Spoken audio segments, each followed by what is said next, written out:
चीज सुना होगा, देहली, दहलीज, देहली पूजन। सुनिए पूज्य पर, और पहली बार सुनिए। देखिए जब भी कोई प्राणी इससे पहले बाहर जाते थे ना, घर से बाहर, तो अपने देहली पे अपना मत्था टेक करके जाते थे, तो सारे दैवीय शक्ति उसके साथ में हो जाती थी। जब तक वो वापस नहीं आता था तो लक्ष्मी नारायण का सुदर्शन, देवराज इंद्र का वज्र, और महिषासुर मर्दनी का त्रिशूल, और शिव का त्रिशूल उसकी रक्षा करते थे।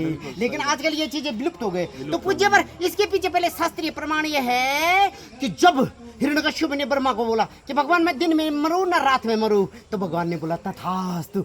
बोला सृष्टि रचयिता ब्रह्मा द्वारा रचित, मैं किसी प्राणी से न मरूं, तो बोलो ऐसे भी तथास्तु बोला। लेकिन एक बार आप पूज्य पर पहली बार सुनेंगे, बाकी आपने सब सुन रखा है कि मैं विधाता ब्रह्मा के बनाए हुए 12 महीने में न मरूं। किसका मतलब? अब 12 ही महीने होते, 13 तो महीने होते नहीं है, सत्य वचन है। लेकिन अगर आपको ये है तो गलत हो आप पूज्य पर। जब भगवान उसको मारते हैं ना, कौन? नरसिंह भगवान, तो बोलते हैं कि भगवान देखो आप विधाता ब्रह्मा के साथ क्या कर रहे हैं, अन्याय कर रहे हैं। बोल रखा है 12 महीने मैंने, बोले ये 13वें महीने मैंने आपके लिए बना रखा। तो 13वें महीने कौन सा हो? मल मास, अधिक मास, पुरुषोत्तम मास, जो भगवान विष्णु का मास होता है। तो वो कैसे बनता है? 360 डिग्री होते हैं, लेकिन वर्ष भर में 365 दिन और 6 घंटे होते हैं। 5 दिन 6 घंटे हर साल बच जाते हैं। उसमें से जब ये 5 दिन और 6 घंटे बचते बचते एक पूरा महीना हो जाता है, तो उसको मल मास, अधिक मास, पुरुषोत्तम मास। और वहां पर भगवान ने कहा मारा उनको? न तो आसमान में मारा, न तो कहाँ मारा? पृथ्वी में। देखिए पूज्य पर, पृथ्वी में नहीं मारा, कहाँ मारा? दिल्ली में। कहाँ पर मारा? दहलीज में। और किसके ऊपर मारा आपने? जांग के ऊपर। बोल देख, न तो जमीन में है तू, न आसमान में है तू, दिल्ली में है। तो पूज्य पर तब भगवान ने बोला कि हे राक्षस राज, अब मैं आपको कुछ देना चाहता हूँ। तो बोला भगवान अगर आप मेरे को देना है तो लेने क्या रहेगा? बोला नहीं, बोला सुनो, बोला आज से जो देहली पूजन करेगा ना, उसका कभी अनिष्ट नहीं होगा। देहली से अंदर मेरा वास होगा, यानी देवताओं का, मंगल मूर्ति विघ्नहर्ता गणेश का, रिद्धि सिद्धि शुभ लाभ। और बाहर किसका होगा? नेगेटिव एनर्जी राक्षस का। इसलिए आपने देखा होगा कि आपकी देहली पे क्या टांग दिया जाता है देहली पूजन में? ये चीजें, ये 5 मांगलिक चीजें। इधर देखिए पूज्य पर, ये 5 मांगलिक चीजें आप पहली बार देख रहे। ये हल्दी है, ये क्या है? हल्दी है। इस घर में हल्दी हाथ मांगलिक कार्यक्रम होते रहे। ये गणेश की कृपा हमेशा इनके ऊपर बनी रहे, सुपारी। ये लक्ष्मी का पात्र है। ये अक्षत है, इनके अक्षर है, अंधन रिद्धि सिद्धि के भंडार है। और ये लौंग है।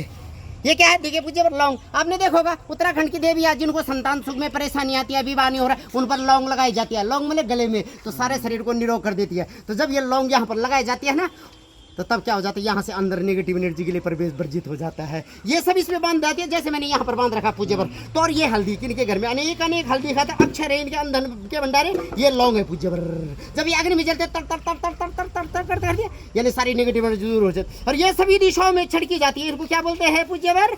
पीली सरसों। देखिए पीली सरसों, ये सभी दिशाओं की रक्षा करती है। कैसे? कि पूर्वे रक्षितो बाराह, बराह भगवान पूर्व में रक्षित, पूर्वे रक्षितो बाराह, आग्नेय गरुड़ध्वजा, दक्षिण पद्मनाभ, नैऋत्य मध्य, पश्चिमे पातो गोविंद। पश्चिम दिशा में गोविंद रक्षा करे इस भवन, यानी 10 दिशाओं के स्वामी इस भवन की क्या करे? रक्षा करे। अब बोले पंडित जी 4 ही दिशाएं होती है, तो सुनिए पूज्य पर, 4 उपदिशाएं होती है। और एक कहाँ? अंतरिक्ष आसमान, और एक पृथ्वी पाताल लोक। इस तरीके से 10 दिशाओं के स्वामी इस परिवार की रक्षा करते हैं जब आप देहली पूजन कर देते हैं। हालांकि ये सब चीजें आजकल क्या हो गई? विलुप्त हो गई।